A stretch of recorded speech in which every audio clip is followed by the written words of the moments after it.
നിലമ്പൂരിലെ ഫലം സൂക്ഷ്മമായി വിശകലനം ചെയ്യുമെന്ന് LDF കൺവീനർ TP രാമകൃഷ്ണൻ. തെരഞ്ഞെടുപ്പിൽ വർഗീയ ശക്തിയുമായി കൂട്ടുകെട്ട് ഉണ്ടാക്കിയിട്ടില്ലെന്നും ഇടതുമുന്നണിയുടെ രാഷ്ട്രീയ അടിത്തറ ഭദ്രമാണെന്നും അദ്ദേഹം പറഞ്ഞു. വർഗീയ ശക്തികൾ UDFന് സഹായകരമായ നിലപാടാണ് സ്വീകരിച്ചതെന്നും TP രാമകൃഷ്ണൻ വ്യക്തമാക്കി.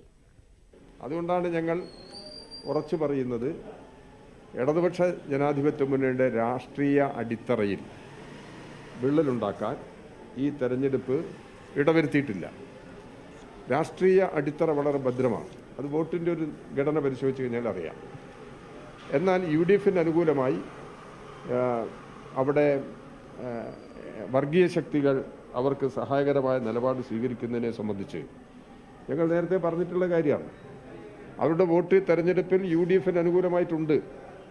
അതിൻ്റെ എല്ലാ വശങ്ങളും അവിടെ ബൂത്ത് തലങ്ങളിൽ തന്നെ ഇതിൻ്റെ കണക്കുകളെല്ലാം നമ്മുടെ മുമ്പിലുണ്ട്.